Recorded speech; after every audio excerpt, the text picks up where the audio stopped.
Every year, our favorite people in the industry get together and celebrate the accomplishment of filmmaking.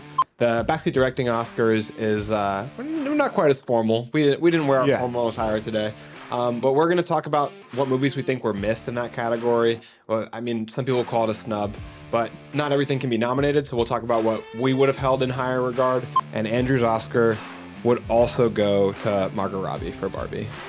Yeah, there's a lot of controversy about that and irony about it as well, because the movie is about how this kind of stuff happens, and then it ironically happened in real life. Welcome to Backseat Directing, where we talk about movies, TV shows, comics, and more. We're your hosts, Andrew and Aaron. We put out new episodes every Monday and Thursday. And today we're talking about the 2024 Oscars. 3, 2, 1, action.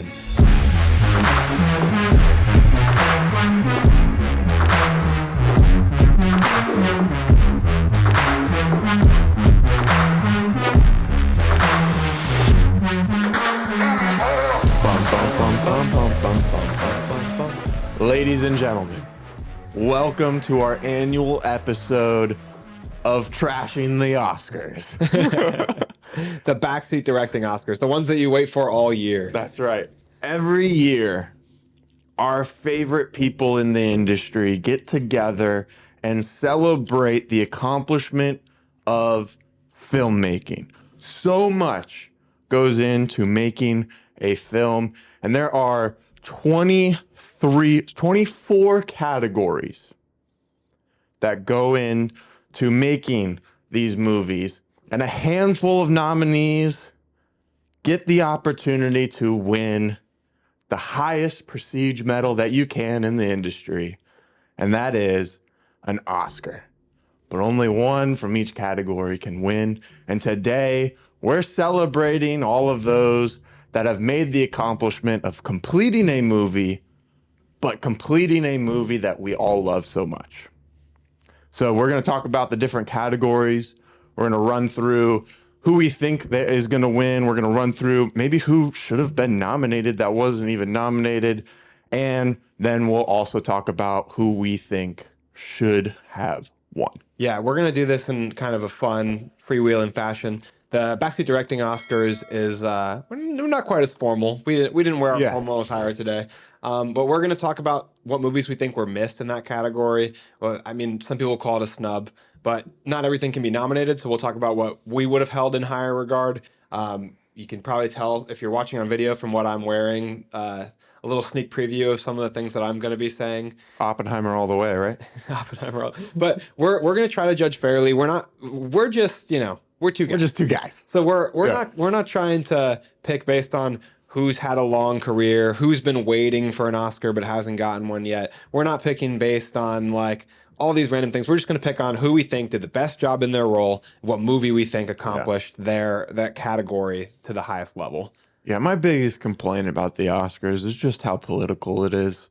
You got no skin in the game. Yeah. and it's tough, right? Like, especially now with like technology out there, like, why can't the people vote? Yeah. Yeah. And there is like People's Choice Awards and things like that have that angle. Sure. But I think that like you said, the tough things about the Oscars is the political nature, because people literally campaign for these spots in these categories. They have teams that work on campaigning to get them votes. Like, and a campaign, we've seen how our elections go. Like, a campaign is like, it's all kind of smoke and mirrors to some degree. So to some extent, it's who puts the most into the campaign, that, and then they're the ones who get nominated, not necessarily the best options but for that category. Each time we go around, we'll do the 2024 Oscar nominees, plus we'll mention the ones that we think that were missed. We'll do Aaron's pick for the Oscar winner for that category, Andrew's pick for the Oscar for that category, and then we'll do some quick guess at who we think the Academy is going to actually pick. Definitely. Do you have a list of all the nominees for this year? I have my list of the things with the ones that were missed on here, and I can send that over to you, Sarah. But don't scroll to the bottom until the end. I've got a surprise at the bottom. Okay. Extra category. An extra category. Gotcha. I pulled up this year's nominees and stuff. I got that here. So if you stick around to the end, you'll get to see the extra category that I made up that I think Arron will be excited for. Okay. I didn't even know about this. So the categories that we're going to discuss, don't worry, we'll skip the boring ones. Not that they're not deserving. We only have so much time. Yeah. The people did work hard in a lot of the roles for the categories that we're going to skip, and I do respect them, but we can't do an episode that's 4 hours long.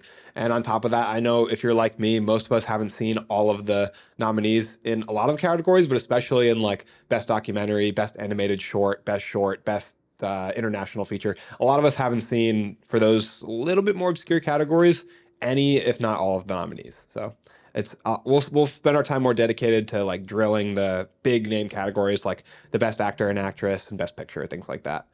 Absolutely. Let's see. How do the Oscars in general work? Okay. You know, because it's obviously not the people voting, right? And we were talking about how political it can be. How does it actually work? How do people actually get nominated for an Oscar? So when a movie gets made, it can be submitted for contention to the Oscars, where it's going to be voted on by a panel of industry professionals. So if you're applying for your movie to be for Best Picture, then you've got all these that's the one category where every industry professional from every field gets the vote.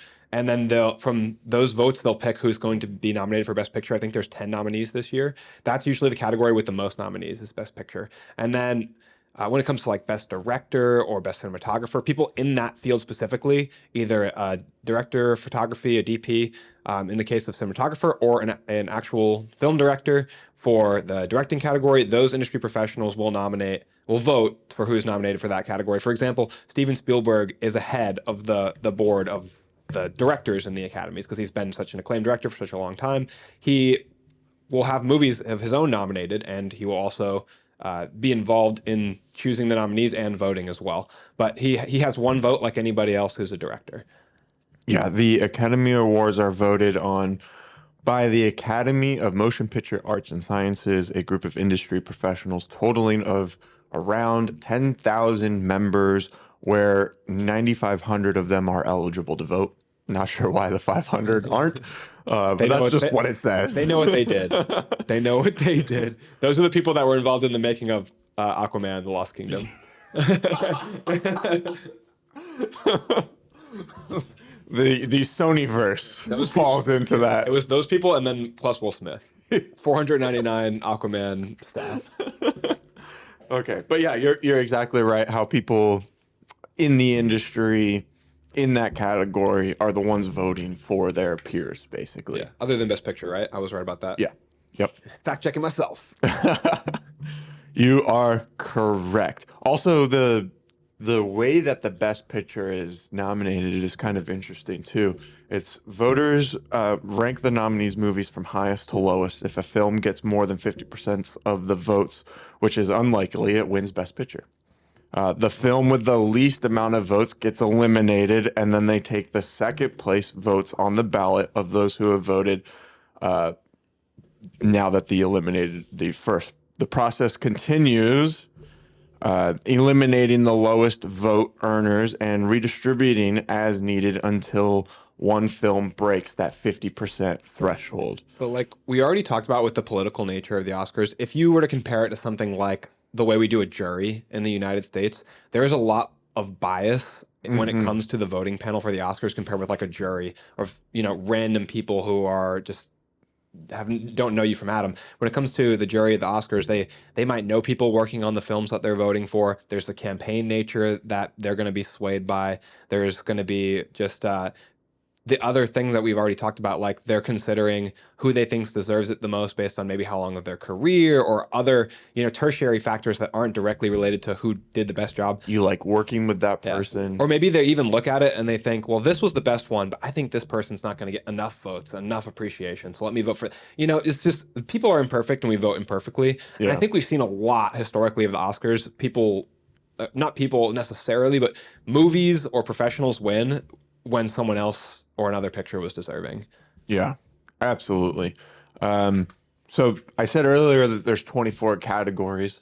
And you said that we're going to kind of pick and choose which ones we want to talk about. But I want to run through all the categories to recognize all of the professions that go into making a movie real quick. I'm kind of curious of how many I could name just thinking of, but I feel like maybe nobody wants to listen to that. Yeah, let's not worry about that. We can do that after, okay? Best picture, actor and actress, best supporting actor and actress, directing, original screenplay, adapted screenplay, cinematography, production design, editing, original score, original song, costume design, makeup and hairstyling, sound mixing, sound editing, visual effects, foreign language film, animated feature film, animated short, live action short, the body, documentary feature, and documentary short. So, a long list of categories. When you look at their website right now, they only have one for sound. I think they might have dissolved sound mixing and sound editing into one category. Okay. That might be why I thought there was 23. They're also going to be adding a category, which they're not adding till 2026 for whatever reason, but it's best achievement in casting. I guess it takes them a while to prep adding a new category. They have to organize the voting panel for it, maybe is why. But Right. 2026 looks like when they'll be adding that. I want them to put in stunts. I wonder what the extra category I have at the end is. I'm sorry. I didn't mean to ruin your thunder. You should have just said like, oh, that's a good idea and brushed over it. No, but still, I think that if people are listening now, if you want to hear our stunt category, stick around because the Oscars don't have that category. So I made up a list and maybe Aaron, if he thinks of anything on the fly that he can add to it. Much deserving. I think I have 4 nominees for best stunt performance, and this is something that is needed. I also like the Academy doesn't really recognize horror in any significant way, but I mean, that could just be, they could be nominated for best picture if they gave those kind of movies attention. Yeah, Andrew, they just need to make better horror films. All right. Shall we get into it? I'm ready to go. I'm assuming the first one that you want to talk about is in the order of these listed here, and that is best acting for a leading role. Yeah, I say we switch it around and start with best actress. Okay, that's fine. We'll do best. We'll do reverse of what the Academy does. Cool. So the first category. Scroll down here. let me just do a little scroll. So this is the 2024 Oscars nominees for Best Actress in a Leading Role. Annette Bening for Naiad, Lily Gladstone for Killers of the Flower Moon, Sandra Hüller for Anatomy of a Fall, Carey Mulligan for Maestro, and Emma Stone for Poor Things. Now, for my personal backseat directing nominations that I think were missed, not that I don't think that any of these were deserving, and I don't necessarily replace them with another, but I would have loved to see nominations for Margot Robbie for Barbie, obviously, and for Greta Lee for Past Lives. So I haven't seen a lot of Oscar movies from this year, so it's hard. But the one that I would want to be the winner would be Margot Robbie as well.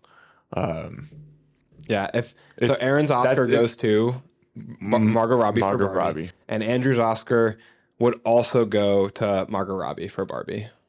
Yeah, there's a lot of controversy about that and irony about it as well, because the movie is about how this kind of stuff happens, and then it ironically happened in real life that maybe she didn't get the recognition that she deserved, but I recognize that the Academy is going to choose Lily Gladstone for Killers of the Flower Moon, and not that I think Lily Gladstone doesn't deserve it. I think that it'll be absolutely great when she wins. I think she's a fantastic actress.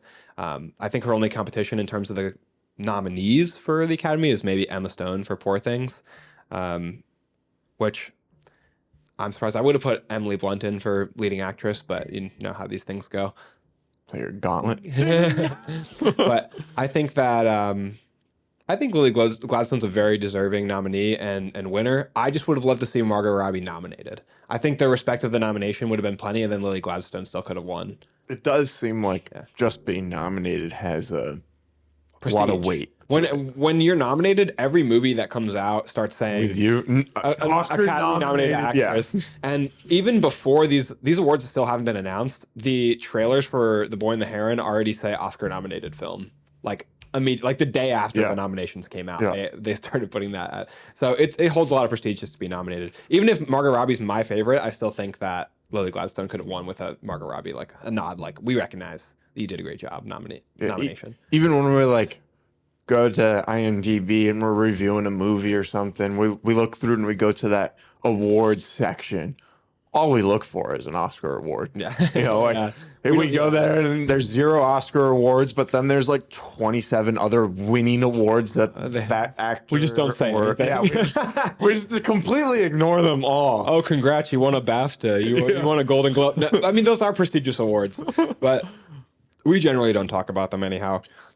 I think Margot Robbie just did such a cool job. I mean, I've seen people say that she's playing herself, but that makes no sense to me. For one thing, she's doing an American accent. She's playing a blank slate of a human. Like, she's playing a concept of, what's traditionally viewed as femininity in the form of like the base Barbie. She's playing like a concept who's discovering like real womanhood and real emotion and feeling. So like, she's playing this like really avant-garde role where like the end of the movie really highlights that with the montage of womanhood and like the What Was I Made For from Billie Eilish. Mm-hmm. I feel like that is a great character transformation. Like, she's discovering herself, and it's like a journey. It's I cry at the end of Barbie when I wonder if some people just see it as like a very pretty actress playing a pretty character, you know, and it's like, what did you have to do to get yourself into character, you know, like. But you can find, if people are willing to look past the surface, you can find interviews of her talking about this, of her like finding Barbie, not really sure what direction to go with it, going with Greta over, and like Greta giving her movie recommendations to watch so she could analyze performances from other actresses to find the inspiration for this character. Like, she said it was like a complicated character for her to find because she is like a concept. She's a doll. Right. And it's similar to, from what I understand, it's similar to Emma Stone in Poor Things. I love Emma Stone, but I haven't got to see Poor Things yet. But she's playing like a blank slate of a person too, and that's getting all kinds of attention, you know, and recognition. So whatever. Let's it is what it is. Ready for our next category? Ready. We're gonna do Best Actress in a Supporting Role. Boom. There it is. Nominations from the Academy for Best Actress in a Supporting Role includes Emily Blunt for Oppenheimer, Danielle Brooks for The Color Purple, America Ferrera for Barbie, Jodie Foster for Nyad, Divine Joy Randolph for The Holdovers. And then for our missed actresses, I put Florence Pugh for Oppenheimer, which generally you won't campaign to actors or actresses for the same movie, and so they probably stake their claim on Emily Blunt is what they did. And Rosamund Pike for Saltburn, who I thought, with, you know, comparatively less screen time to some of these other actresses, did a really, really phenomenal job. Yeah, I feel like the only one I can really comment on out of these nominees is Emily Blunt, because that's the only movie of these that I've. Oh, I guess Barbie too. I saw that one too. Which I think America Ferrera did great. But I feel like her role was pretty small in comparison, you know?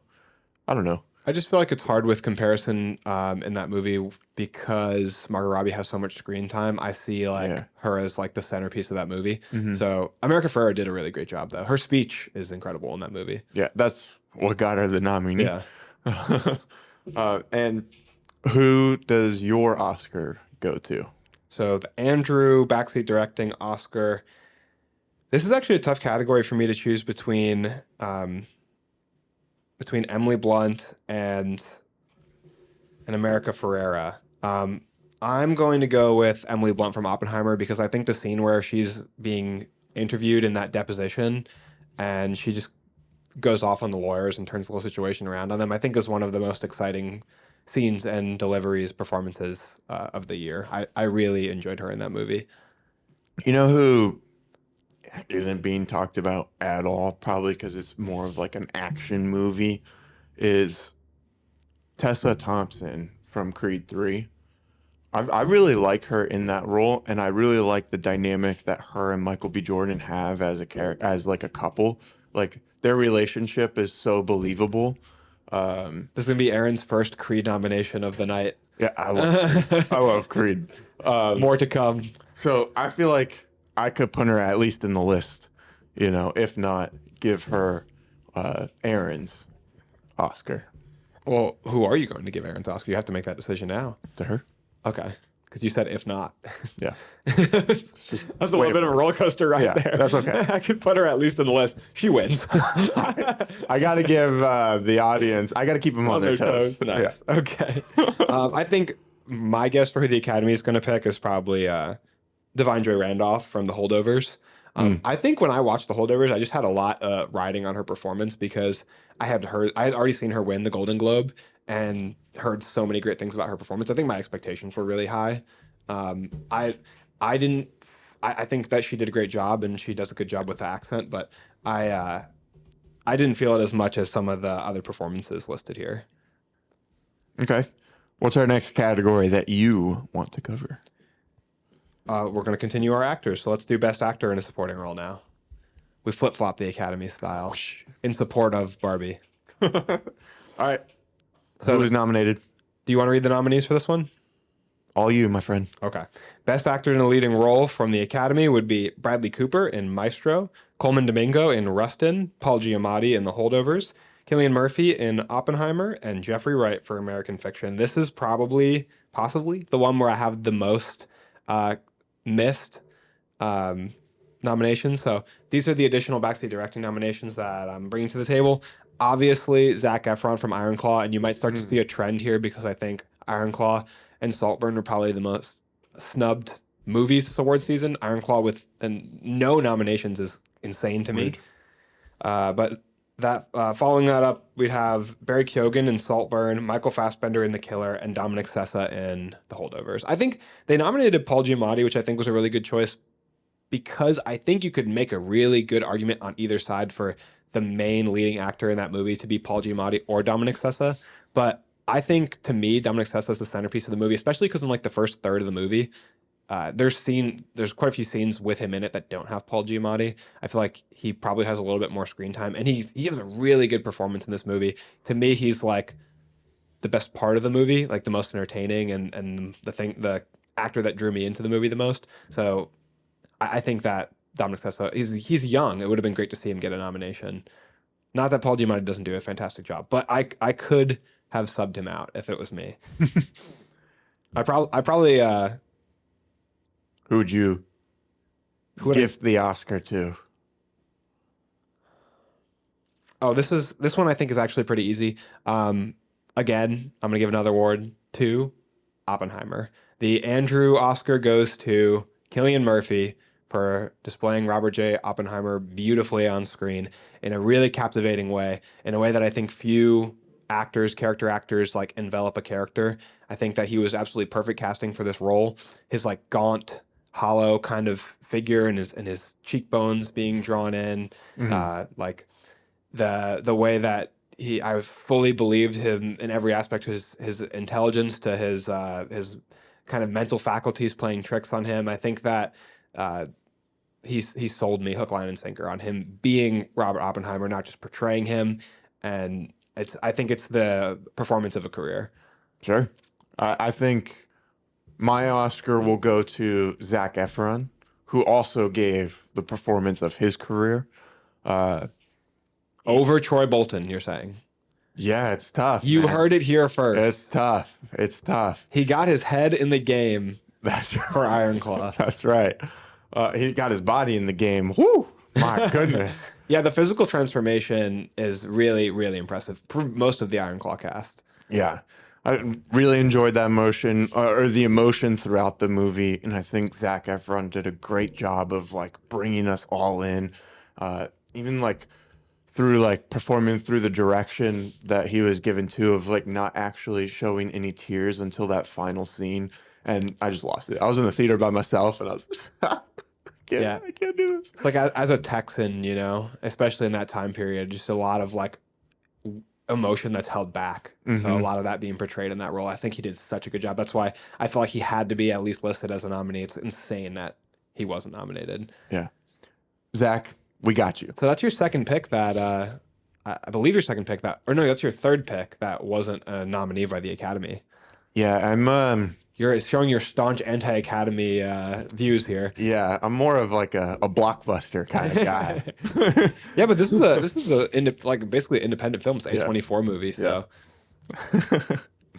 there's a lot of really incredible performances this year on both the actor and actress's side. Oh, we have to do supporting. We have to do who I think the Academy would win really quick. And let me know if you disagree. I have to pick somebody from within their nominee. I think Cillian Murphy is going to take it. Yeah, I think so too. I think it's pretty much like hands down going to be Cillian Murphy. It's going to be raining awards on Oppenheimer. Yeah, I agree. They had the best campaign, if you will. They made like $100 million. Yeah, they made almost $1 billion. What I meant to say. They've won a lot of awards from a lot of other award Oh my shows gosh, and stuff. yeah. So I think that Nolan won Best Directing at the BAFTAs and at Golden Globes. Yeah. I don't know about SAG Awards or the other ones. all right, best supporting actor. From the Academy includes, I'm do my Academy voice. Sterling K. Brown from American Fiction, Robert De Niro from Killers of the Flower Moon, Robert Downey Jr. from Oppenheimer, Ryan Gosling from Barbie, Mark Ruffalo from Poor Things. And now, for the backseat directing, missed actors. I think that it's criminal that Matt Damon as Leslie Groves did not get nominated. Where for is he? Oppenheimer. Where is he? He transformed. He was the one in that movie that I feel like entertained me the most. Even if I could argue that Cillian Murphy gave a better performance, I was most entertained anytime Matt Damon was on screen. And I feel like Is that because it's just Matt Damon? partly, but I also feel like he brought a lot of energies to Groves. Yeah.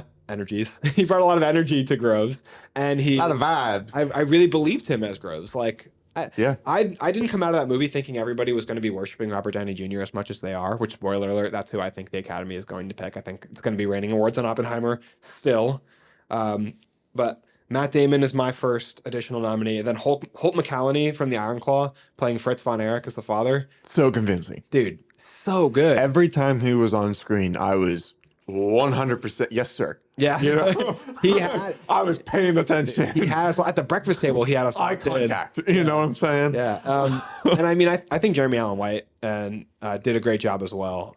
Yeah. Nothing to turn your head up at. It's amazing. Honestly, the whole cast did. They did such a good job. It phenomenal was such a in that good movie. Yeah. You'll hear us say that a couple times. And then my last recommendation was for Teo Yu from Past Lives. I thought he did a really, really good job. His role in both English and Korean and speaking as a character who did not speak perfect English. I thought that he just did such a good job, and I believed in his 'cause he speaks fluent English, and he totally sells you on the fact that there's like it's broken English in some parts of the movie, and it's like this heart-wrenching love story where like he's really testing the waters in a way. So like a lot of times he's kind of got like these veiled motivations, and he's kind of hiding his true feelings. So portraying hiding feelings is always something that we've talked up as a really difficult acting job, a la Ryan Gosling in Blade Runner 2049. So I think he did such a good job. I want to hear your pick for best. Or did I miss? Also, did I miss any nominees that you thought of? I like those ones. Yeah, I like those ones. Okay, who do you have for the Arron Oscar? See, it's hard on this one because I like all of these guys a lot. You know, This is the first like really hard one where there's no standout. yeah. I think Robert Downey Jr. is gonna win just from kind of all the hype around it. I think I also didn't have that draw to his performance being like the best thing, since sliced bread. Which everyone else seems to have. Yeah. I mean, I definitely think he did a good job. Absolutely. Man, I feel like I would lean towards Matt Damon or Holt McCallany. And I think I'll go with Mr. Holt. I think that's a really good choice. Yeah. Yeah. I'm really tempted to pick him myself. Because I was, like I'm saying, like every time he was on screen, like he was the father figure, like he was so convincing. You could see his love for his boys, but also this is the way we do it. You need to be great.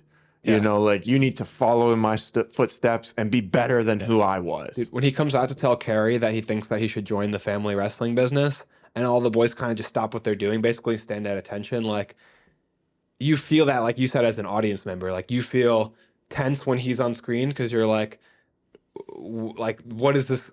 What's he gonna say next? Like, and then when he leaves screen, they all like party, and you feel that relief, like you feel like it wash away from you. And it's The sergeant left. yeah, and he delivers that so well. Like it oozes off of him onto the other cast members. I think he does such a good job. Yeah. So The more I talk about it, the more I think that I'm gonna pick Holt McCallany also. you think, or you're Yeah, going I'm gonna the Andrew Oscar keeping the audience on their toes. the Andrew Oscar goes to Holt McCallany from Iron Claw. Boom. But I really We're in was agreement. tempted to give it to Sterling K. Brown for American Fiction. I think that I know you like him a lot as an actor, and I think do like him a lot. I think he did a really good job in that movie. He doesn't have Maybe unfair to him. I haven't seen the movie. yeah.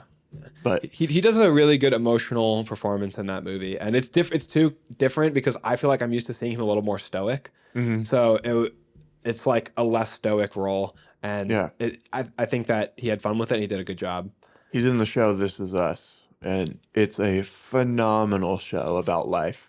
So relatable, the twists and turns that happen, like it's the perfect representation of how chaotic and how hard life is. And he does a phenomenal job in that series, so I'm sure he is well deserving of this nominee. I think the only thing that did make me pick him is probably to some degree liking Iron Claw more than American Fiction. Yeah. They're both good movies, but Iron Claw was like my top 3 last year. Okay, so we did That's gonna bring us all of the actors and Yes. actresses. So now where are we heading? head to Best Animated Feature. Oh, The Take it away. nominees for the 2024 Oscars for Best Animated Feature includes The Boy and the Heron from Hayao Miyazaki and Toshio Suzuki, Elemental from Peter Sohn and Denise Ream, Nimona from Nick Bruno, Troy Quinn, Karen Ryan, and Julie Zachary, Robot Dreams from Pablo Berger, Ibon Cormanzana, Ignacia Stape and Sandra Tapia Diaz, Spider-Man Across the Spider-Verse from Kent Powers, Justin K. Thompson, Phil Lord, Christopher Miller, and Amy Pascal. And for my missed nomination, we have Paw Patrol: The Mighty Movie. yeah? Have you seen it? Nope.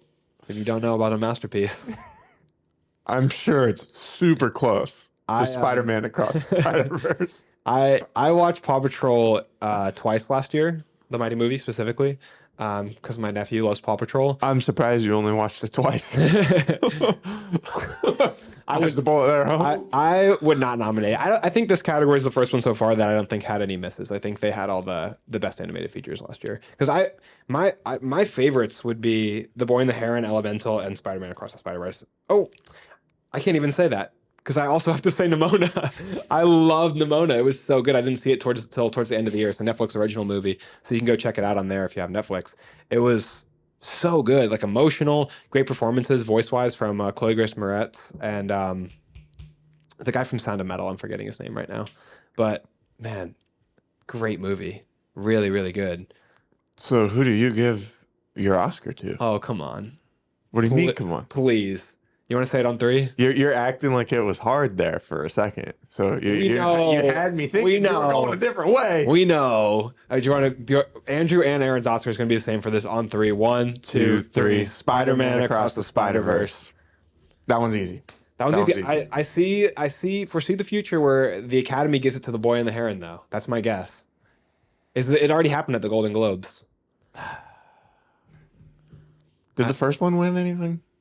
It won Best Animated. It did? Yeah, but I don't think a Hayao Miyazaki movie came out that year. Yeah. The Studio Ghibli movies are like the hand drawn work. They do like really fantastical worlds and they delve into these metaphors, and I think that they're very good at garnering Academy attention. The Studio Ghibli movies. So you really like animated media in general. Yeah.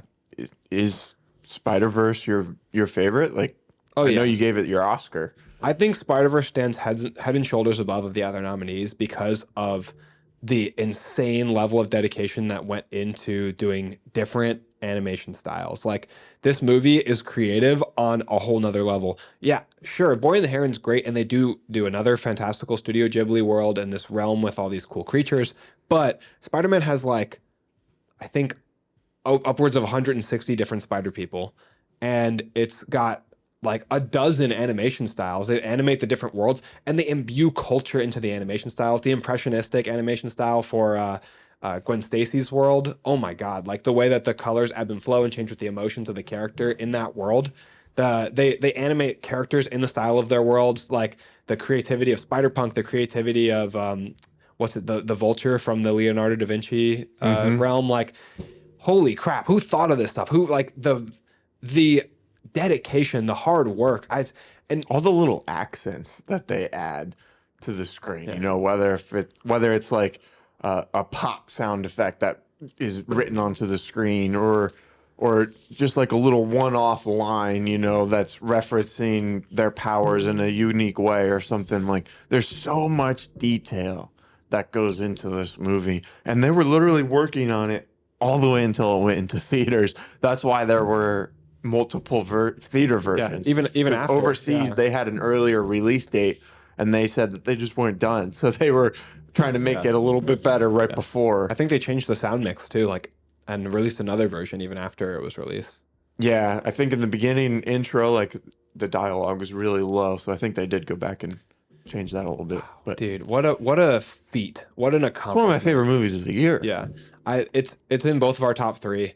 I think that it deserves this award. It's an incredible. It's not just the hard work that went into it. It's not just the creativity, but it's like the execution, the entertainment value. I mean, I can go back and watch this movie time and time again, and even if I've said on here before that I like Into the Spider-Verse more as a movie, this movie is incredible. It's one of the all-time greats of animation. It when it was made, it skyrocketed into the, like, IMDb top 10. It went up to like a 9.8 rating. Like, it's still in the IMDb top 50 now as we speak. Like, it hasn't dropped that much. So it's going to be recognized as an all-time for animation. And the action, the fight sequences, the emotional storytelling. The story. But I think alone on the different animation styles, that was just such a good choice, because you don't feel like jerked around between animation styles. You feel like encapsulated in each individual world in a unique way. Like, the Mumbattan is probably the coolest animated segment of the movie. I was thinking in my head, like, which art style was my favorite? I can't choose.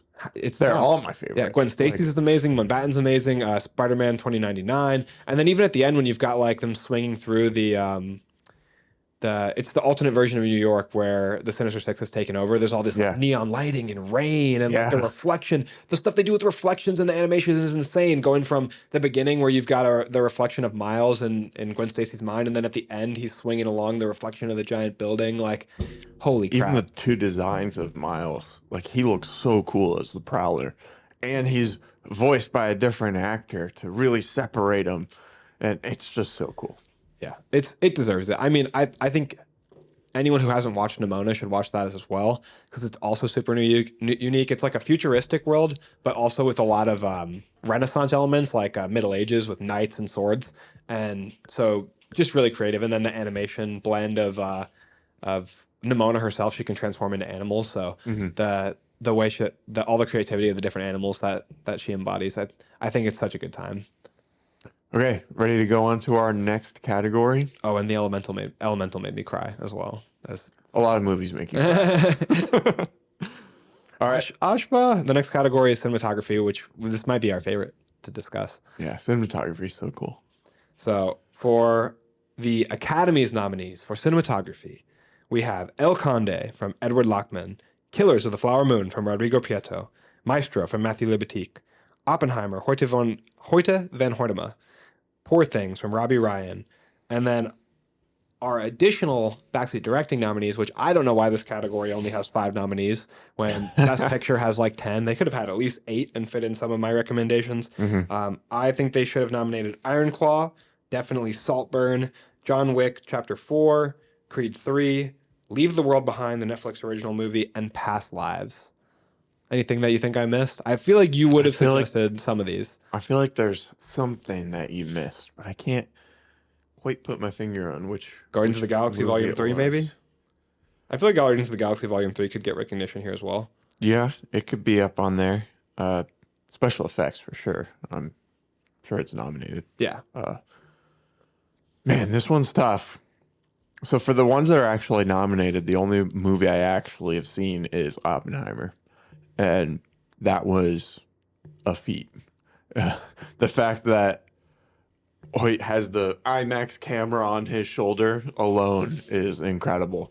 You know, and he's filming so many different styles. He's filming black and white. IMAX. He's filming IMAX in color. He's They filming. they made specific cameras and film for this film. I mean, what's more cinematography than Yeah, that? in a feat of James Cameron level invention, they created the black and white IMAX camera specifically for this movie. Yeah, it's insane. Um, I think Oppenheimer will win. I think I so think the too. Academy will pick Oppenheimer. I think so too. I do like all of the ones that you said that you missed. Iron Claw had a very strong but subtle uh, style to it. Something that I really enjoyed from that movie's cinematography is how long they would hold on to a shot. It really made you feel like you were there, and it really made you feel the impact of the actors' performances. Yeah, and I think shooting with film too helped us feel like we were in that time period Mm-hmm. because in a time period where they didn't shoot digital. Right. So it all just, the texture was there, and the lighting was very subtle, but also still very stylized. Like when they're in the ring and it's all really warm lights, a Yeah. lot of yellows and oranges. Like, They make really good use of the dark tones too. Like they yeah, utilize darkness really well. I love the shot of just the empty stadium with that's in black and white, and then just mhm, like the surrounding darkness. Like there's nothing but the show, you know? yeah. And then John Wick. I mean, all of the John Wick movies are fantastic when it comes to lighting, camera movement, and like creativity of the dance Yeah. that the camera and Stunt actors performers, and yeah. stunt performers are doing. Like it's a lot of people when they think of like fight choreography, it's the actor or the stunt uh, man, like they're the ones kind of dancing and going through it. But you have to remember, like, the camera is also doing, they have to hit their specific mark at a specific time. Otherwise, it doesn't matter. Yeah. You have to start over. But they're operating on such a like four-dimensional level because they don't just have to hit their mark, but they have to keep the subject in the right framing and focus the whole time. Like they talk about with Mission Impossible Fallout, the camera operator who had to jump out of a plane, focus on skydiving, but also like getting Tom in focus mid-air. Like it's insane. Yeah. And if I remember correctly for that one, he didn't have the screen that he was looking at. He did it like off of uh like just practice of knowing where to get the focus. Really. I thought so. I could be totally wrong on that. Yeah. Fact check me and let me know in the comments. Yeah, I think they said he had to be like a foot away or something Mhm. crazy from the camera for them to get the right focus. Yeah. He said they were manually pulling focus, I believe. Yeah, the thing I like the most probably in John Wick is the lighting. They do so good with The use of unique neon light. Yeah. is like specific to the John. It's almost been co-opted by the John Wick Right. brand, where someone else does it, and now it's like, oh, But it looks like John Wick. But it feels natural. It feels like those colors somehow belong there. Yeah. But it's those cities don't look like that, but somehow they make it seem like it should. Well, also just like the complicated way motivating. they film. Like you already talked about the dance of the cameraman. Like the way that filming action is inherently really hard. Because when you have all these limitations, when you're filming a scene of two people talking in a room, yes, you can get really creative and still do amazing cinematography. But when you're filming people fighting in that traffic circle in like around the Arc de Triomphe or whatever it's called in France, they're conscious of so many elements of like the gunplay of where the actors are, the stunt performers. They're gonna be putting in cars in post, so we have to be this distance for this CGI car to fit in here or what have you. It's and then they choose so many cool angles, like the top down video game like dungeon crawler shot they do as he's going around the house with like that shotgun. Yeah, that was super cool. It's like there's an old game called Hotline Miami, and I feel like it made me think of that. It made me feel like we were in a video game, but in like the best way. And it's just so much fun that they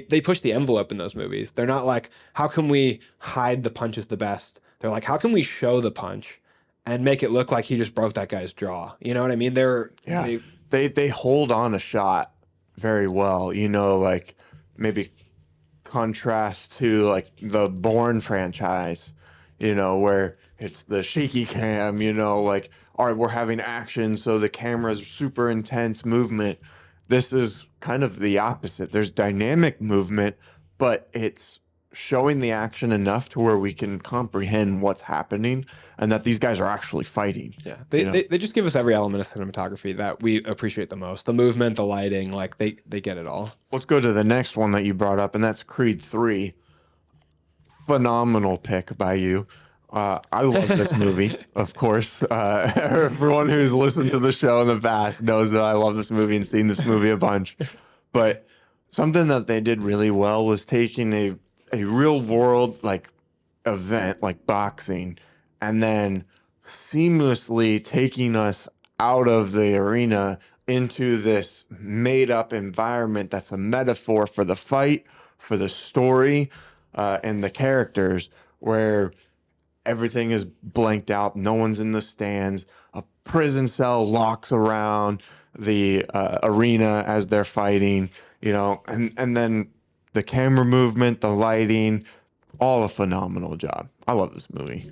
Yeah, I think that they did such a good job. And the highlight of the movie, like you said, is that sequence at the end with the magic realism kind of putting us in this whole new world, really isolating the fight, really taking it down to like the small level. It takes this like big story of like the world championship, and it's like, no, now it's these two guys, these two brothers. It's like you're watching it, you're sitting back in the theater and you're kind of tense, and then they take you out of the real environment and put you in the minds of the two that are fighting, and then you just kind of lean forward, Yeah, and you're like, cinematography. whoa. It tells you that story. They use the camera to tell you the emotion of the story, and it's not the fighters like they take a beat and they're like, we were brothers. I can't believe you did this. And it's nothing like overt like that. It shows instead of tells in the best way. So I think that was a great choice to be a nominee as well. I know you loved Leave the World Behind, just for what they do with Definitely more than most. in the.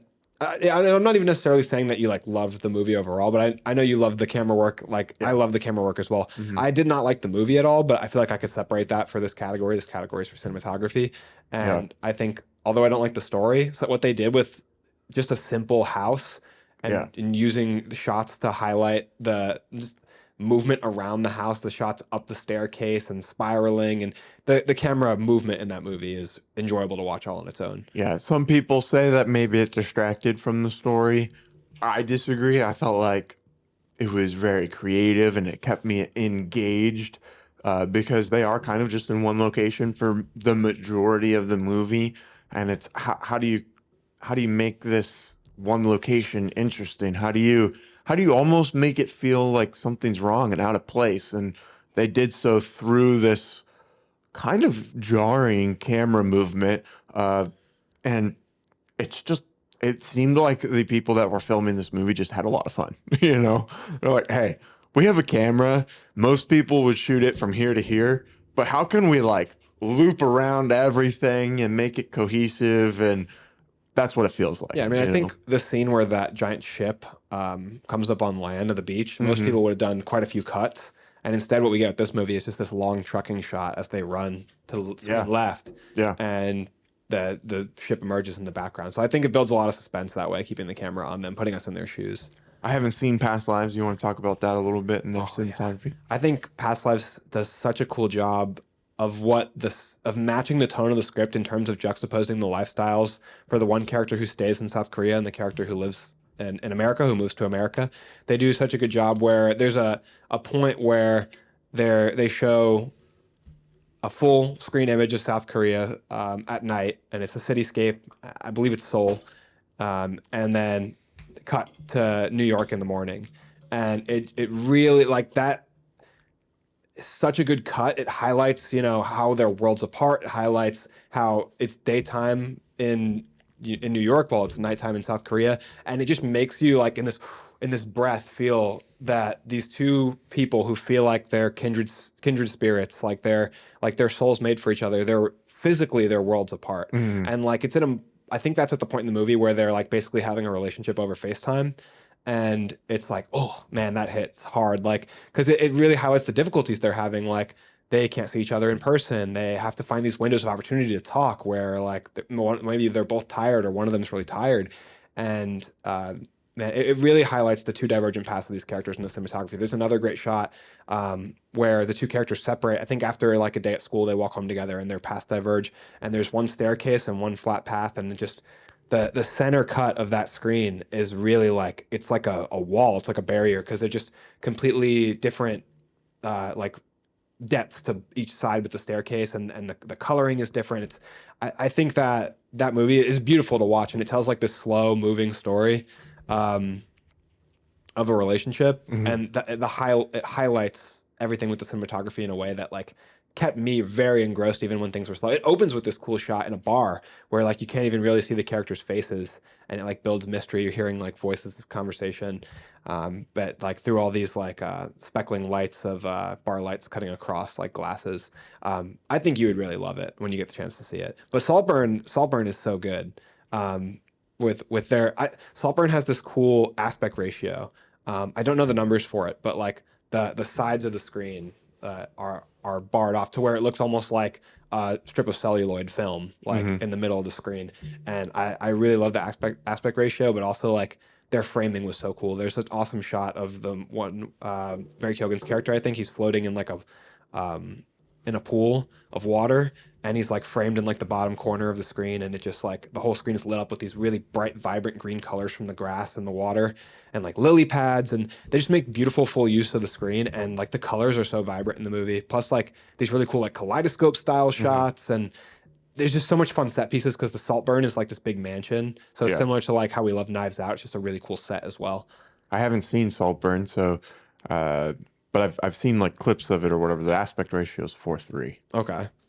That's I initially I was like, I don't know if I like this, but it grew on me as I watched it to the point where I really loved it. Yeah. And if I'm gonna do Andrew's pick for the Backseat Directing Oscars, I am going to pick Saltburn. Wow. Okay. Very nice. I'm gonna pick. I'm sorry. I'm gonna pick Creed 3.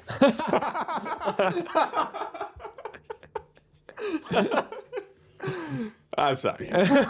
You didn't put Michael B. Jordan as best actor in your defense. I know.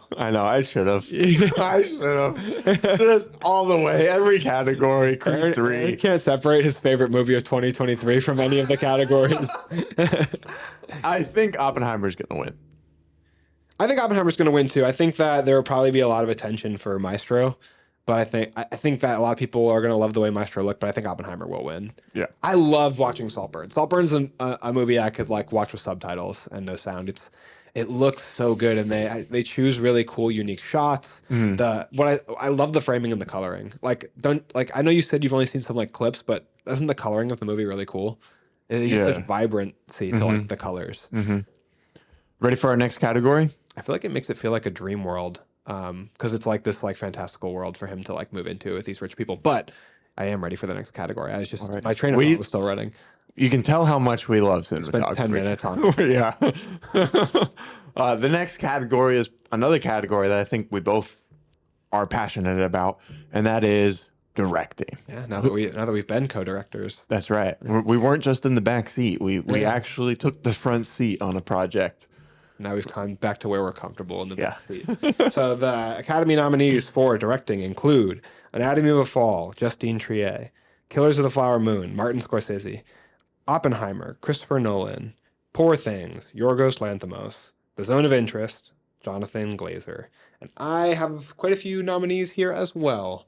The Backseat Directing missed nominees that we will add to the docket include Greta Gerwig for Barbie, Sean Durkin for The Iron Claw, Emerald Fennell for Saltburn, and Celine Song for Past Lives.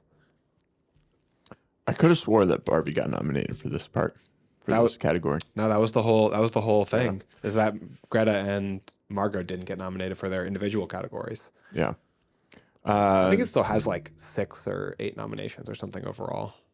Yeah, it got a lot. Just not for the women who actually made it. Weird, right? They also got like not acknowledged for I think makeup and hairstyling, either that or production design, because they should have been nominated for both those categories. Production design, for sure. Production design should. They ran out of pink paint. Yeah, nationwide shortage, dude. The Barbie Dreamland, that is a production design winner right there. Yeah, it looks like a kid's bedroom. Oppenheimer made Los Alamos. Congratulations. Yeah. Made Barbie Dreamland. Okay. Who's your winner And who do you think is going to win? Well, I feel like I've been pretty clear about this from the start. My winner for Best Director is Greta Gerwig for Barbie. I feel like she had the most complicated, convoluted movie to work with, and she wrote and directed it and executed it to perfection. I think that she had a huge challenge ahead of her. Like, she took a Mattel Barbie toy movie and turned it into something so complex. So She showed the world that we need more toy movies. yes, we need that Cabbage Patch Kids movie right away. Yes. Bratz, all of them. Exactly. But I really think she differentiated Hot Wheels. herself. I think that, yes, not to take away from the accomplishments of the other directors, they did an amazing job. Not that the other movies aren't complicated to make still, too. I mean, to make an R-rated movie, make almost $1 billion like Chris Nolan did. And also, he's literally my favorite director. It was no easy feat, especially the way he did it. Do you think Oppenheimer would have made as much money as it did if it didn't come out the same day as Barbie? I think it still would have made a lot of money, but not as much money as it did. Because it has such a long theater run, it proved its longevity. Like, it didn't make that money right away. It had staying power. And all the talk about it kept people going back. And it didn't make that $900 million mark until like months. So it had life. I just think it wouldn't have made as much because that initial boom came from the Oppenheimer versus Barbie. Yeah. Yeah. What about you? Who's your pick? For me personally, I feel like I'd be torn between two, and that would be Greta Gerwig and Sean Durkin, sorry, from Iron Claw. It's getting that sponsorship from Dunkin' Donuts. I would go with Greta. They both wrote and directed their movies, which is really cool on both of them. And obviously, a lot it happens more and more in these movies now. Chris Nolan's the same thing. But I just think that what she did with Barbie is take a movie that I did not think that I thought would be fun, and I did not think that I would love to the degree that I do. And she put in dance numbers and musical numbers, and she put in a bunch of original songs written by women, and she like traveled in and out of different dimensions, like from Barbie land to reality, and this random voiceover from Helen Mirren, and she just made it like fun, but like there's an undertone of drama, and it's like campy in the best way. And I just thought it was really, really hard to pull that off and could not have been done without her directorial vision and execution. And I think without her at the helm, that movie would have flopped. I think you could put in a dozen different directors in those shoes and it would not have captured the magic that she captured, would not have made $1.4 billion. Like, can you say anybody could have done that? Like, absolutely not. Who do you think is going to win? I think Chris Nolan's going to win for Oppenheimer. Which, that would be his first win, right? Yeah, as director. Best director win. That's crazy. Crazy that he didn't win for something like Inception. Yeah. I feel like that would be the one that I would give it to him for. Or Interstellar, too. Yeah. Yeah. Man. Because they don't acknowledge comic book movies otherwise. The Dark Knight, like the cultural impact of that movie. Right. Okay. Anything else for a director? Or are you ready to move on? No, I just wish Greta would win. But have you seen that video with Ryan Gosling where he's like, at least Greta's got Best Director in the bag. And then America Ferrera leans over and whispers to him, and he's like, I love that guy. yeah, Ryan Gosling. He's I love the him man. too. Okay, our next category is music original score. Okay. The Academy nominees for Music Original Score include Laura Karpman from American Fiction, John Williams for Indiana Jones and the Dial of Destiny, Robbie Patterson,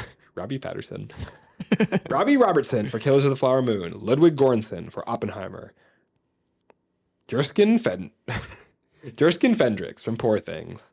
Very good. Very good. Oh, and I forgot Indiana Jones came out this year. I'm live editing the document. I actually changed that. I don't really think they missed anything for this one.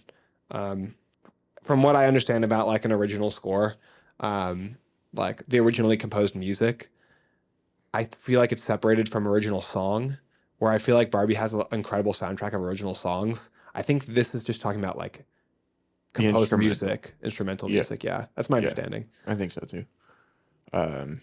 You don't think any other movie deserves to be nominated? Well, nothing else stood out to me as much because my winner's on this list. Like I feel like the obvious winner to me is already on the list.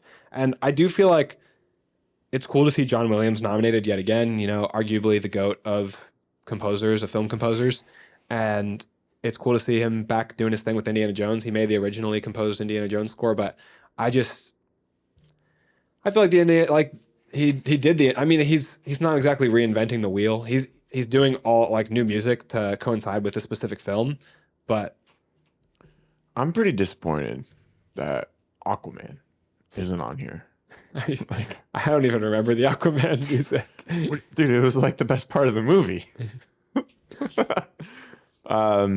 Who do you think win? Or who do you give your... The Andrew Oscar is going to Oppenheimer, Ludwig Göransson. Nice. Every time I hear that music, and he won the Golden Globe for it, and they start like playing his music, and it just like, it runs through you like a wind. You know what I mean?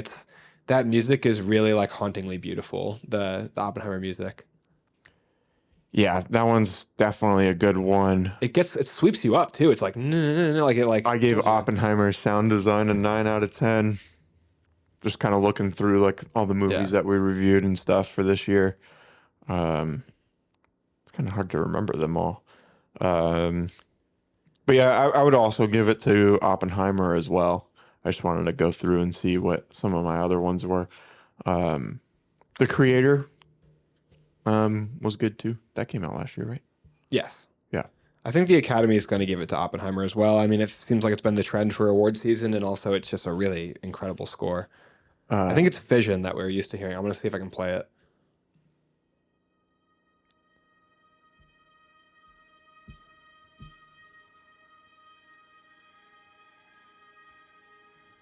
Let me skip ahead.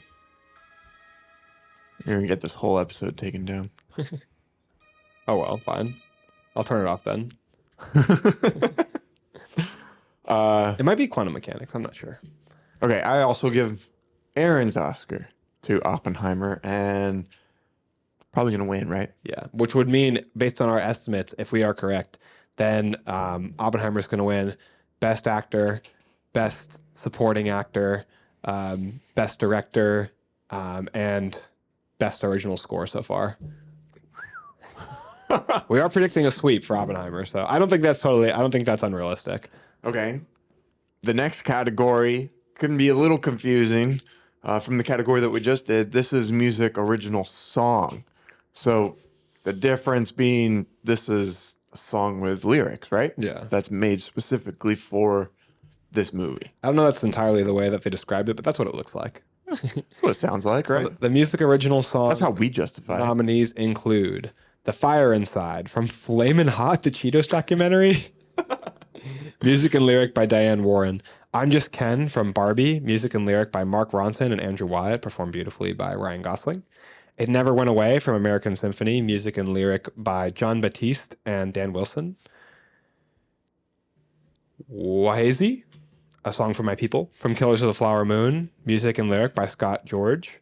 What Was I Made For from Barbie. Music and lyric by Billie Eilish and Phineas O'Connell. And I have two recommendations that I would add to the original song, including my favorite song from Barbie, Dance the Night Away from Dua Lipa, and the Adonis Interlude by Dreamville from Creed 3. I think the Adonis Interlude is such a good song. It's one of like a handful of songs from this year that I've gone on to like listen to outside of the movie. Yeah. There's also a really good song in Spider-Verse from the very end. But I didn't write that down yet. Why isn't Spider-Verse on here for your Mist at all? For original song? Mm-hmm. I don't know for sure if that song was originally composed for the movie. I didn't look into it. Well, Metro Boomin, they made a bunch of songs for the film. Well, why isn't Spider-Verse on for your list? I haven't even talked yet. I'd say it is. What song? I really like Annihilate, but I think there's a more prominent song in the film. I just can't remember the name of it. But Annihilate's probably my favorite song to listen to outside of the movie. I would give it to Spider-Verse. I've definitely listened to that soundtrack the most. Well, it's not the soundtrack; it's the individual song. Yeah, I listen to the songs Yeah. from Spider-Verse the most. Okay, so you would pick Annihilate then? Mm-hmm. All right. I am going to pick. I mean, my favorite song, like, of all these songs is "Dance the Night Away" from Dua Lipa, but I'm gonna give the Andrew Oscar to "What Was I Made For" from Billie Eilish. I think that's who's out of the ones nominated. That's who deserves to win. I think that's who's going to win. I think you're probably saying the same thing, but the Oscars I think are going to pick "What Was I Made For." It's like a really beautiful poetic style song that is kind of the artsy fashion of the Oscars. What Right. was I made for? Yeah. Ooh, that was perfect. The scene, clip it. We're gonna get copyrighted for that. The scene, we get copyrighted for everything. You said "Killers of the Flower Moon." That name is copyrighted. Andrew's just a little salty because he made a cool TikTok the other day and it got taken down. Oh, man, rest in peace, Venom Edit. I think that you have to get our behind the scenes content. It's on our Discord if you want to check it out. Yeah, behind the scenes. I just think that "What Was I Made For" is really like emotional, and it tethers itself really strongly to the movie when you're watching it at the very end of the movie, like playing all those clips. I'm entranced. It's like I'm hypnotized when that song plays with the clips of like living life and reality. And it feels like you're being like birthed into the world. Like she's being brought into the world, you know? Yeah. I like that song. I've listened to that song a bunch. It's really like if it's raining in your car, you put that song on the speaker, like lean back and close your eyes. It's like, you're like, oh, you're like floating away. Like hopefully you're not the one driving. You're on the highway doing 80. You're just, oh. You're like listening to this episode. You're like, that's a good idea. Jesus, take the wheel. Put on cruise control. Okay. The next category listed, I think we should do last. Yeah, you're right. We'll skip that one. one. We'll build up to best picture at the very end. And kind of stick with the theme of listening, and that is going to sound. And I believe this is like the sound design, right? Yeah. Which is a category we rate on the show all the time. So the Academy Awards nominees for sound include The Creator, Maestro, Mission Impossible, Dead Reckoning Part 1. Kind of random. Oppenheimer, The Zone of Interest. I think that Mission Impossible is on there just because like action movies have like an intense amount of editing to be there's consistent. explosions, right? And then for my missed nomination, which I feel like you would have agreed with me here to add this if we had discussed it, we're going to put The Killer. Yeah, I believe I gave that a 9 out of 10 for sound design when we reviewed this movie. Well, it's creative because not only is sound used in terms of music, because he's obsessed with The Cure, I think is the band that he listens to throughout the movie. He plays The Cure in his headphones all the time, but also sound is used as an element of like bathing you in the movie. It's like enveloping you into the movie. So they use the dampening or elevation of sound in different ways to make you feel like you're in the shoes of the main character. Yeah, The Killer is really good with their sound design.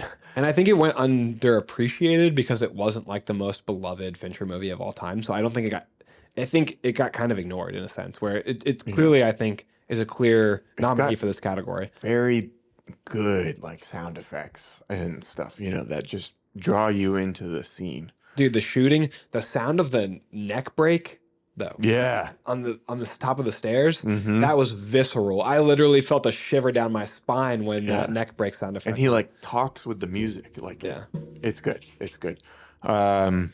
His movies always have like a tempo, I feel like. He has a good clip, a good beat, from even one scene into the next. My Oscar goes to The Creator. And I feel like I respect your pick a lot. But that said, Andrew's Oscar is going to go to The Killer. The Killer. Okay, yeah, nice. I thought you were going to pivot there and hit Oppenheimer with another one. I think Oppenheimer will win. But Oppenheimer, it does sound really cool. You know what, actually? The sound design of like the static and stuff of the atoms and whatever from a bomb like going off. Not even when the bomb itself goes off, but like in the flash forwards and stuff. Did we see this throughout the movie? Did we see this in Dolby or in IMAX?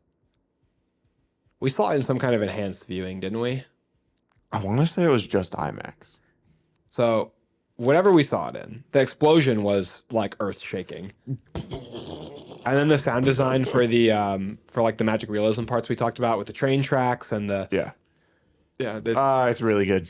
it's really well done. The more we talk about it, the more I could see myself like switching to Oppenheimer. I just want to But- pick. I do feel like Oppenheimer also does a really good job of making the sound part of the story, but The Killer is just where I felt even watching it on Netflix Stood out to you a lot. Yeah, I was watching it on Netflix at home and then watching Oppenheimer in like IMAX. So like the fact that I felt The Killer so strongly, I feel like is a good point of contention. Yeah, it highlighted that movie. And then now that I'm thinking about it more and more, though, I feel like Oppenheimer might lose to Maestro because Maestro is like all about music. Music is the story. It's Leonard Bernstein's composition and his it's not just composition, but he did everything related to music. You know, he actually played the instruments, he composed, he wrote for movies, he wrote for all kinds of stuff. You saw Maestro. Do you think it deserves the win? It's hard to be unbiased because I didn't like the movie. I don't know. I think that it's really impressive what they achieved with the sound because they played with live orchestras and like recorded the music live. They had Bradley Cooper like trained to be a composer, and he literally actually composed, like stood at the front of the orchestra, not composed, but he actually conducted. That's the difference. He actually conducted an orchestra for this movie. And like, so that's an achievement in sound. I just sent you a TikTok about an actual composer breaking down his performance. I don't know if you've seen it yet. Interesting. No, I haven't seen that yet. But it was interesting. He had some good opinions on it. Yeah, I mean, it takes years to learn to like actually compose, and I guess Bradley Cooper has always been very interested in composing since or keep saying composing. He's always been interested in conducting ever since he was really young. I think there's like videos of him as a kid, you know, fake conducting, and but I feel like it'll be. I feel like that Maestro could win because maybe people voting are like tired of writing down Oppenheimer. You know what I mean? Yeah. It's like, I already put that down for 3 categories. Might as well go to the next guy. Because Oppenheimer is noteworthy for its sound for like a couple of reasons, but like namely the explosions and the magic realism components of the movie. But then Maestro is like literally all music. Like it's about like the family and the family dynamic, but it's on the shell, on the outside exterior, the obvious level. It's all about music and conducting, composing, writing. So that's one of my toughest guesses. I want to like look back and say I got this right. I'm gonna go ahead and I'm gonna guess Maestro for sound. Okay, I'm gonna stay with Oppenheimer. Okay, we'll see. We'll want to put something on it. Pride. I haven't seen Maestro. I can't like risk anything more than that. My pick's still gonna be The Killer though. I really enjoyed the sound design of that movie. Okay, moving on to visual effects. Take it away. So the Academy nominees for visual effects include The Creator, Godzilla -1, Guardians of the Galaxy Volume 3, Mission Impossible: Dead Reckoning Part 1, and Napoleon. And I didn't see fit to add any other nominees here. You can tell me if I'm crazy. I mean, you could put Rebel Moon if you felt like it. Yeah. None other really jump out to me. I was going to say Mission Impossible, but that's right there. So, yeah, I think those are all good. You're not going to say Aquaman the Lost Money? You're not going to say The Flash? Did The Flash come out last year? Yeah. No, it didn't. In June or something like that. No, it didn't. The Flash is going to show up at the Razzies. That's crazy. It feels like that came out 2 years ago. It's been so long. I've grown so much as a person since then.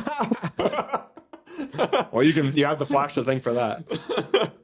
Okay. It's tough because who do you think, or who do you give your Oscar to, and then who do you think's going to win, Andrew? I'll qualify this with the fact that I have not seen Godzilla -1, and I've heard a lot of good things for that. For me, it's a close race between Guardians 3 and The Creator, as I imagine is probably going on in your mind as well. Yep.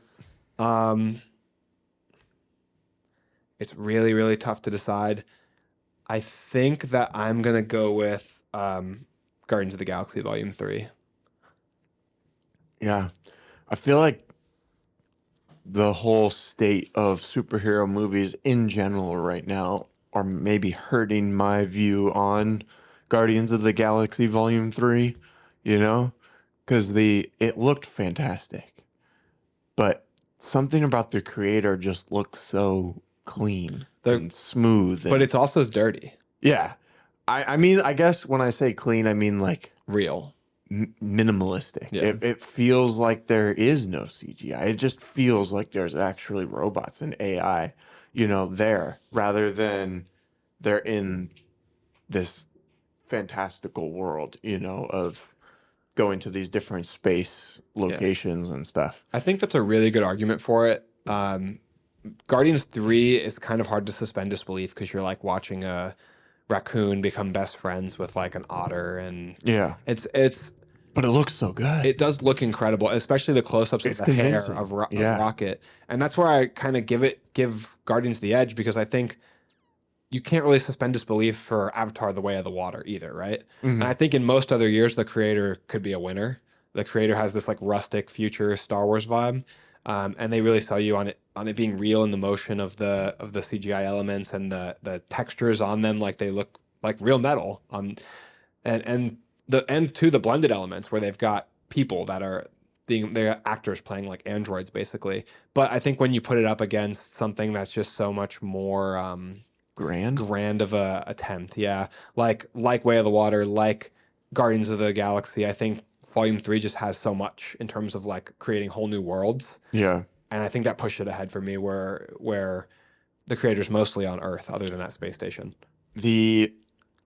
I'm having trouble too fighting the recency bias of watching behind the scenes of the creator, watching the director himself break down the VFX and how they shot things and stuff. It was really cool because they didn't shoot anything with like the traditional way of doing VFX with like mocap suits and, like the crystal balls and the like different dots on things to help track and stuff. They literally just shot people.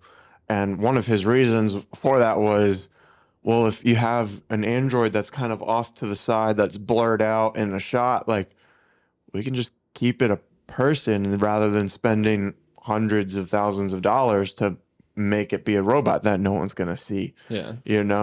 And the fact that ILM was able to like track and make everything seem so seamless when they were literally just taking a video of like you sitting there, and them going to these different locations and literally just asking people if they could film them for the scene, for the film. It felt like they were just doing a travel vlog. Yeah, it's like a guerrilla shoot. Yeah, like it's just a travel vlog that they were changing people into robots. Like it just was so cool. But I think I'll give mine to Guardians of the Galaxy as well. Okay. To fight that recency bias. Again, it's a grander scope. They made me cry with these animals that are talking. Like I think that the Academy will give it to Guardians 3 as well. From what I've heard, Godzilla -1 was freaking phenomenal. Yeah, that could be a tough contention. Yeah. From the filmmaking aspect, from the story, from the visual effects, the budget was stupid low. Under 20 million for sure. And the fact that it got so much traction worldwide, being a foreign film and having so much traction over here in the US, like it has to be phenomenal. And again, I haven't seen it. I really want to. I feel like that could sneak up in there. Yeah. I wouldn't be surprised. I'm gonna stick with Guardians 3 for my guess, but I think you're right. I think there's a chance. Good chance. Okay, we have 3 more categories, it looks like. Well, we have 4 when you count our secret category. Yes, 4 if you count our secret category. All right. Hey, before we continue, for those of you that are still watching, thanks so much. Yeah, we really appreciate you. We're an hour and 18 minutes in, so the fact that you've stuck along this amount of time listening to us blabber about movies, we really appreciate you. If you haven't already, make sure you hit that subscribe button and share us with a friend. We're really close to that 1,000 subscriber mark, so it'd be really cool to hit that like token key number, you know? Yeah, we need 150 basically. So if you know 149 other people that would want to subscribe, send it over. Thanks so much. Andrew, take it away with our next category. Best Adapted Screenplay nominees for the Oscars include American Fiction, written for the screen by Cord Jefferson; Barbie, written by Greta Gerwig and Noah Baumbach; Oppenheimer, written for the screen by Christopher Nolan; Poor Things, screenplay by Tony McNamara; The Zone of Interest, written by Jonathan Glazer. And for our missed writer, I included Sean Durkin for The Iron Claw as our backseat directing nominee. Where is Aquaman? Do you know how crazy that it was to have to balance everything that they had going on? So ignoring what Aaron's saying entirely, I think I could also nominate Emerald Fennell because I think she wrote Saltburn as well. It was a really, really good script. I'm just waiting for you to bring Aquaman back up. Creed 3, anyone? Oh my God. What about The Flash? Yeah, that was bad. That is no defense. Yeah, there's no comeback. We can joke about Aquaman, but we can't even joke about The Flash. Exactly. All right. So, Aaron, who does your award go to for Best Adapted Screenplay? And to be clear, so anyone listening knows, adapted screenplay means basically that there is some form of media for them to go based off of. So, Oppenheimer is based off a book, American Prometheus, that tells the story of Oppenheimer's life. So that's where that comes from. Barbie, doesn't necessarily, it's some debate over whether it should be an adapted screenplay, but there's a lot of former content for Barbie as well, obviously, with all the movies and shows and all the animated content, things like that. But what is your pick? My Oscar winner for Best Adapted Screenplay is Barbie. I think that you're making a strong choice, my friend. If you're watching and you see my I Am Knuff hoodie, then you know how I feel about Barbie. That's yours as well, I'm assuming? It's tough. It's tough here. So I've given Barbie a lot of awards recognition for you guys to know how much I love it, but I'm still debating between the script written for The Iron Claw and the script written for Barbie. Because, I mean, it's just matters what scale I rate them on. You know what I mean? Like, there's so many different factors when I'm casting my choice for who is the best adapted screenplay. And for one thing, is Iron Claw even an adapted screenplay? Is another question I have, because there's a book written about the Von Erich's life, but I don't know if that the Academy would basically have to decide. Professionals would argue over whether it makes would it it be adapted original screenplay? Yeah, I feel like it could be original screenplay, but it's also based on true events. You know, in the lives of these people. We need to read the rules. I'm gonna give best adapted screenplay to Barbie as well. That looked like it hurt you. It did.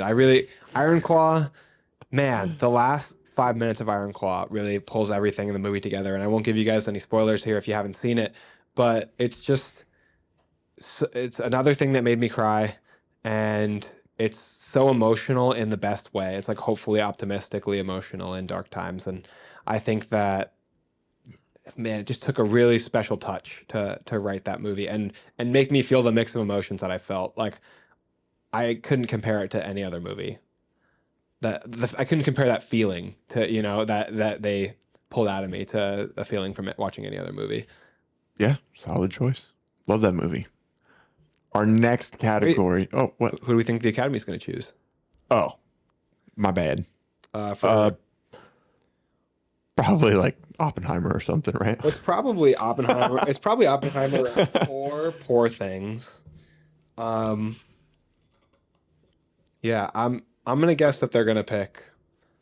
Did you watch Poor Things? No, I still haven't seen it. I said that earlier in the episode. He doesn't listen to me, guys. I'm gonna guess that they're gonna pick one of those two, but I'm gonna just take the safe bet and pick Oppenheimer. Yeah, me too. All right, can we move on now? Yeah, let's go to Best Original Screenplay. All right, nominees include Anatomy of a Fall by Justine Triet and Arthur Harari, Holdovers by David Hemmingson, Maestro by Bradley Cooper and Josh Singer, May December by Sammy Birch, and The Story by Sammy Birch and Alex Mechanic, Past Lives written by Celine Song, and for my Best Original Screenplay recommendation that they did not put in the movie or in the nominees, I'm going to nominate Saltburn, written by Emerald Fennell. Okay. I feel like based off May, December being in here, Iron Claw should be in here, right? That makes sense. It's another true story, but I don't. But there is a book, is my thing. There's a book about the family, the Von Erich. I think it's called like The Curse of the Von Erichs or something like that. Yeah. So that if depends, you know. Well, if I'm allowed to put Iron Claw in here, that's the winner. If I'm not, I don't know. Because the only one of these movies that I've seen It's May, December, and you is don't May, like it. December, and I very much did not like that movie. Oh, now that I'm looking at Holdovers on here again, I meant to say during cinematography that Holdovers has really cool cinematography. It's I want to talk about that for a second, real quick, while I think about my answer for best original screenplay. Take it away, my friend. The Holdovers has this style that makes it seem like it was shot for like the old box TVs because they also use kind of that 4:3 ratio, and just a lot of the ways that they film the movie because it's also on film, like I said about Iron Claw, and it's in like an old. The filming ties in with the movie because it feels like a period piece, and then their exterior shots of like the snow on the school is beautiful. Every time it's outside and you can see like the mountains of snow, it just is so gorgeous the way that they shot the exteriors. So I really like the way that that movie made me feel like the time period was like I was living in the time period while I watched it. But back to best original screenplay, I'm gonna go ahead and say that we're both picking Iron Claw. Let's put Iron Claw in this category and both pick Iron Claw, so it gets another win. So we've picked Iron Claw for what? Best supporting. You picked it for best actor, and then we picked it for best original screenplay. Yeah. Good. So this is the recognition that Iron Claw deserves. Could Across the Spider-Verse be thrown into the screenplay? I mean, realistically, I think it could, but animated movies don't get put anywhere else. I know, but screw them, right? But it would be an adapted screenplay because Spider-Man comics. Yeah.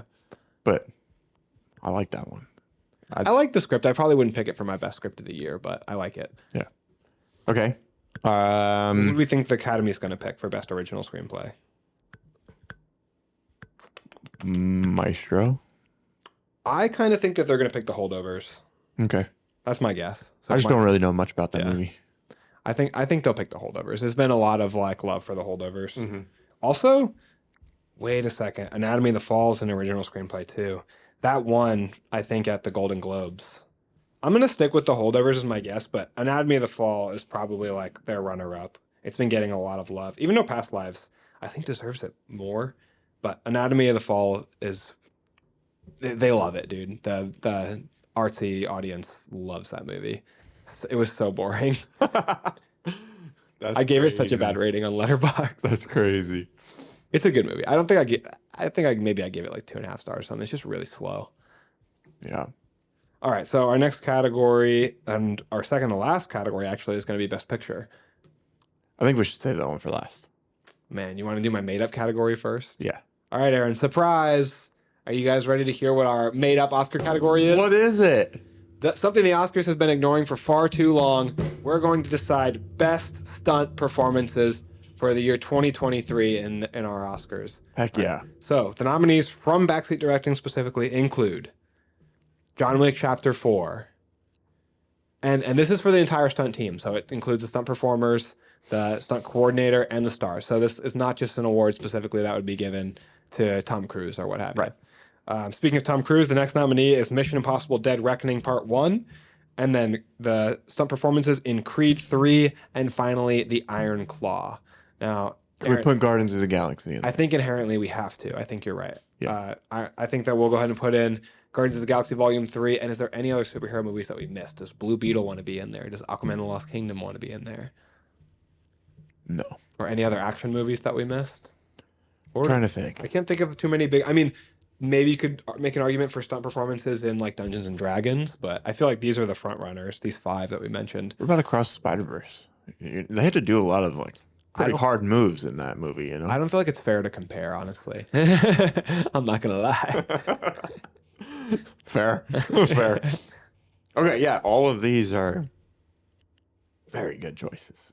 It's crazy that John Wick came out so long ago. Yeah, like the right? beginning That of it's the year. still part. It was. I think it was like the first movie that we saw in theaters that came out last year.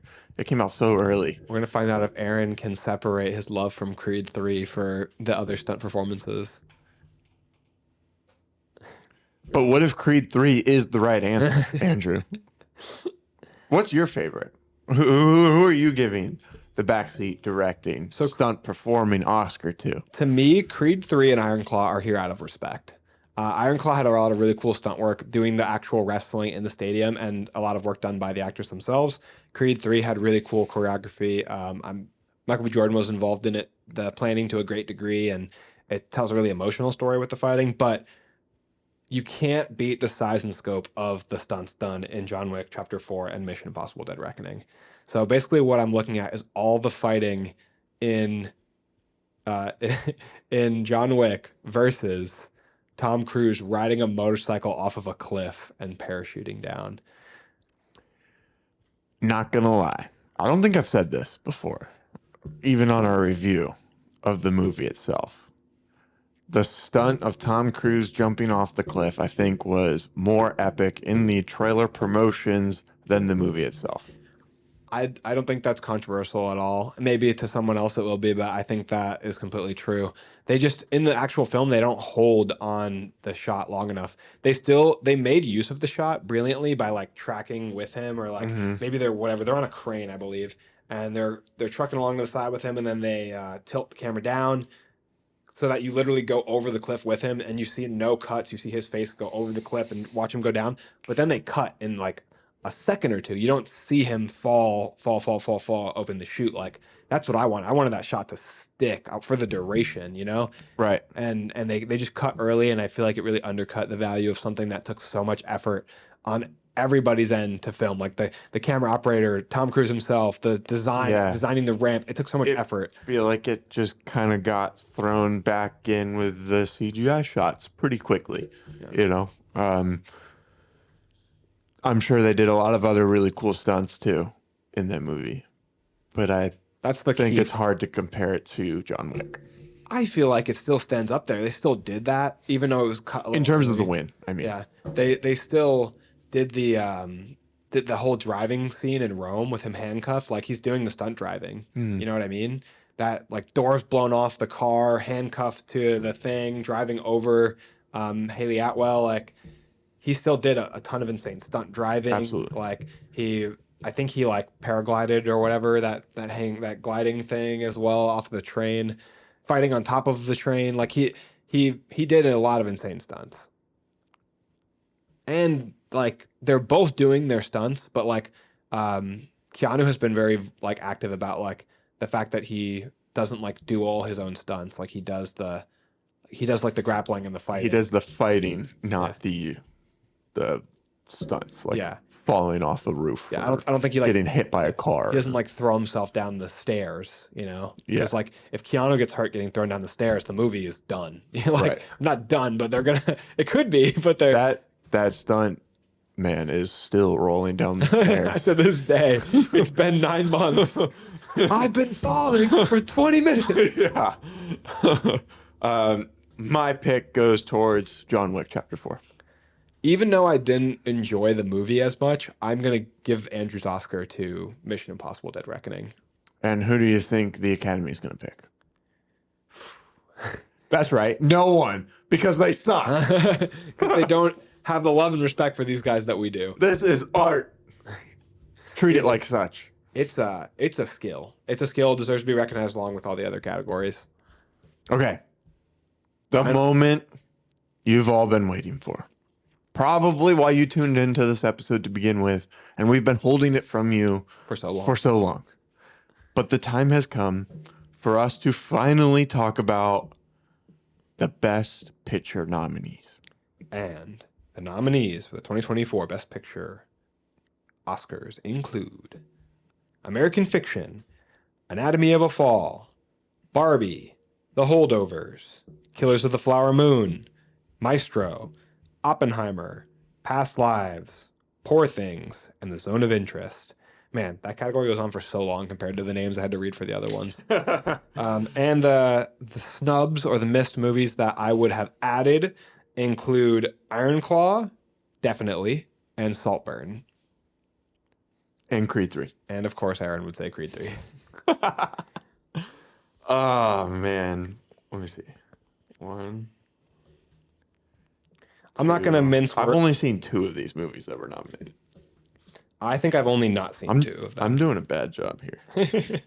I feel like Oscar movies just don't like pique my interest that much. I've only not seen the last 2, Poor Things and Zone of Interest. Or actually, I haven't seen Killers of the Flower Moon still yet either. But I've seen a lot of these movies.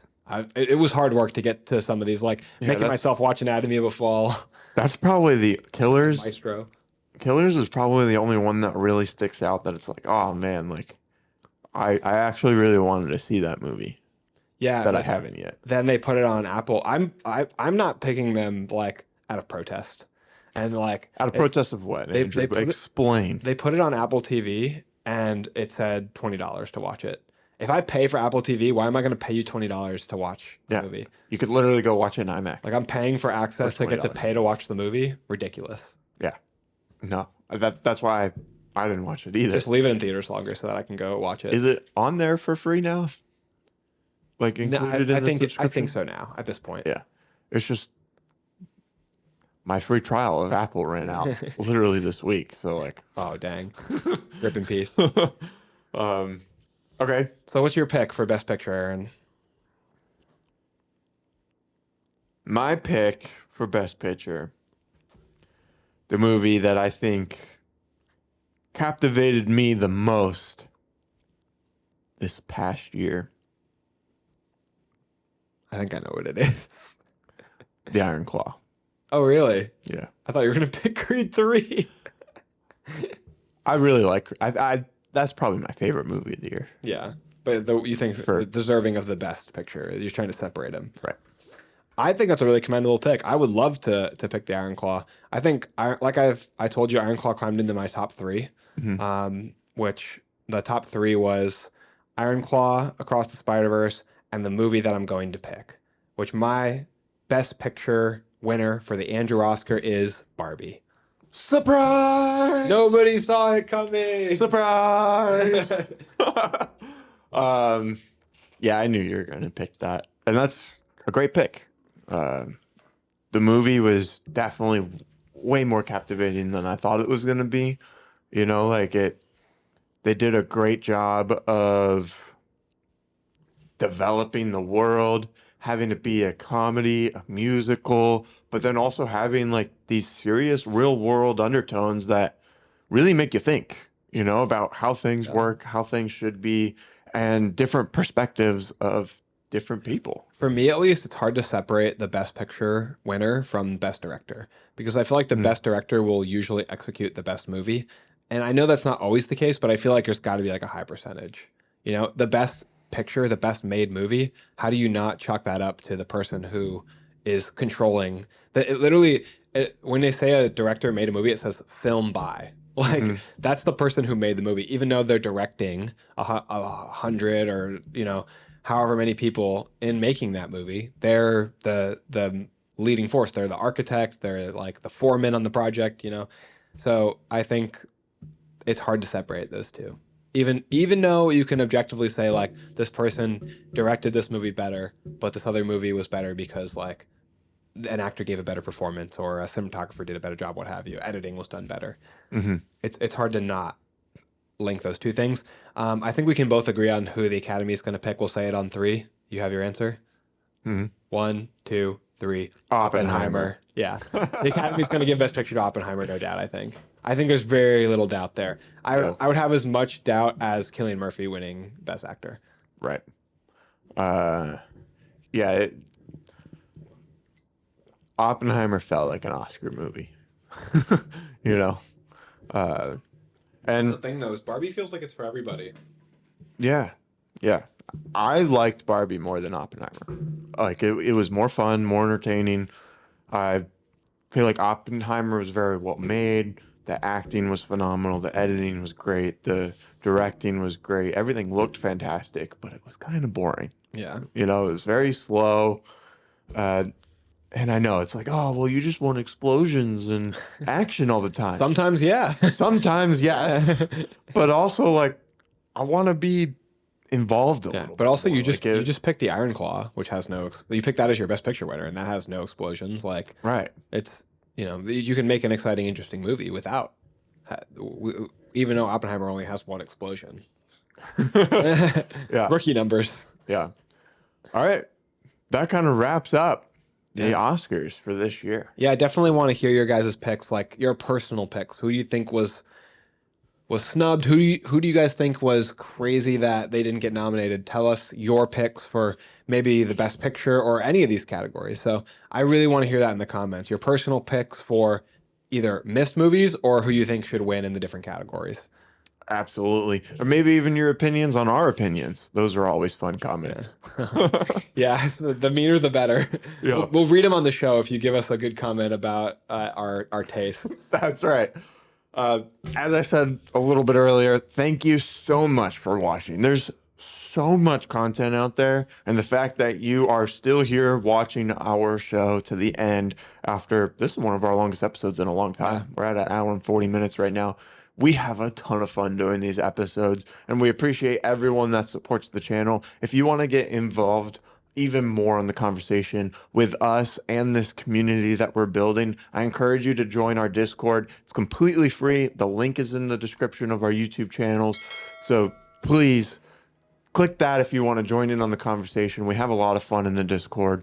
A lot of the guests that we have on the show are also in the Discord too, so you can ask them questions that maybe we didn't ask them or get their opinions on other topics that they weren't on the show for. That's a really good point. So yeah, and again, we post new full episodes every Monday and Thursday, so they're always coming at you. But we sometimes put out extra content as well, extra episodes. We did a short film and some other stuff. We did a D&D campaign. So make sure you hit that notification bell so you don't miss anything that we put out. We're posting every single day on social media as well. What were you going to say? And before we sign off, I want to give a big thanks to our producers for the show who support us on Patreon, Keegan and Jay. Thank you so much, as always. We appreciate you guys. And that's a wrap.